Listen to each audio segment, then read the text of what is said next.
What is up, you guys? Julian here, and today I'm going to be trying something a bit different. I'm going to be making a house track from scratch without hearing it. So, what I'm going to do here is I'm going to go to our master, and I'm going to turn the volume all the way down, and I'm going to turn this monitoring volume down all the way so we can't hear any of the samples while we're going through packs and looking for sounds to use. I'm going to change the BPM to 125, and let's just dive in.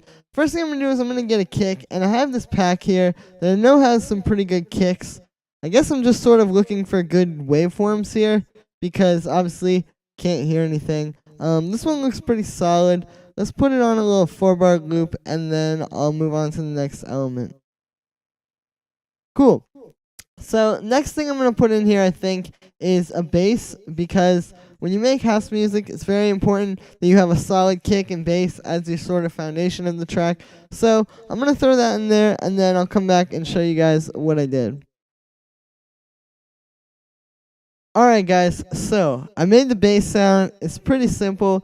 Basically what it is it's this operator. I have two oscillators. I have the first one, which is a sine wave, and I'm actually going to turn down that envelope a little bit. So the first oscillator is set up like this. It's just a quick little plucky kind of sound. And then the second operator or oscillator is doing FM with that. It's up an octave from there, and I have it with this kind of plucky wave or envelope as well.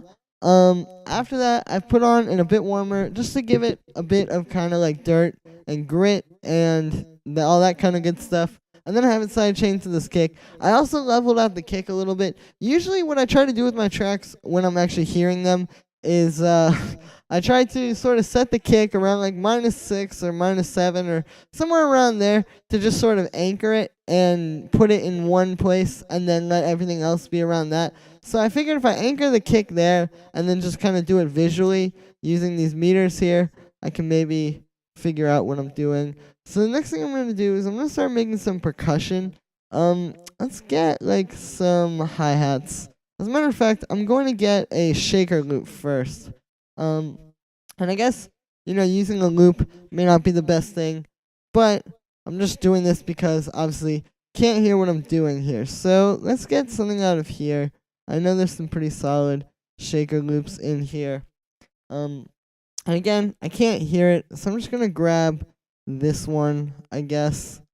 And we'll put that in there, and then we will stretch it out. I'm gonna turn this volume down a bit, and then let's get some hi-hats. So maybe let's pull up a drum rack. I'll put a few hi-hats in and just kind of move them around and see what happens.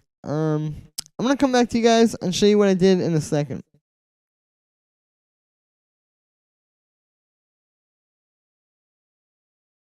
Alright guys, so I went ahead and just filled out the drums all the way. I added some hi-hats here. What I did was I just put 4 random samples into this drum rack. And what I did was I made this pattern where I have the main one going on the upbeats, sort of like the standard kind of hi-hat pattern, and then I have all these other ones going on these 16th notes here to give it a little bit of swing and give it this kind of skippy beat. This could sound kind of terrible with the bass line, to be honest, because of the swing, but I guess we'll see when we hear it. And then what I did was I moved these back a bit. So as you can see, this would be like straightforward regular 16th notes. What I've done is I've just moved them back a little bit, and that's going to give it a little bit of swing and help the groove a bit more.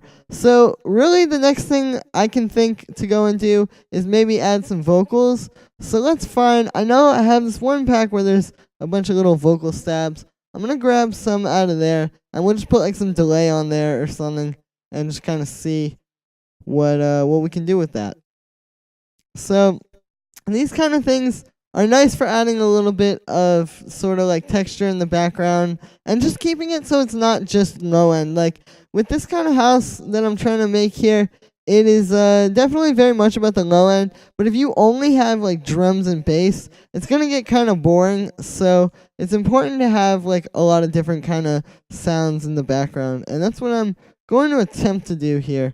I mean, there's only really so much that I can necessarily do this way. Let's maybe add this one in here, but we'll see what happens. So this is getting a bit more filled out. I'm gonna copy this delay onto the other vocal little stab here, but I'm gonna put this on eighth notes.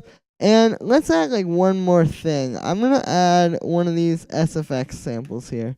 And I kind of don't know what these are gonna sound like, so this may be strange, but let's take this one and I'll reverse it. And then I'm going to, duplicate that. I'll turn the volume down a bit. And let's get that side chain from the bass and put it on there. So this is I think a pretty solid track. We got all our elements, we got the drums, we got some little effects things going on to give it some space, and we have a bass line. I think it's time to hear this track and see how we did. So here goes.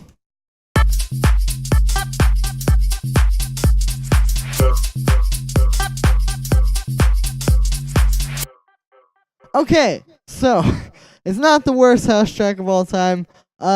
These little vocal stabs sound kind of strange, but I guess they work. But yeah, I mean, the drums sound kind of interesting.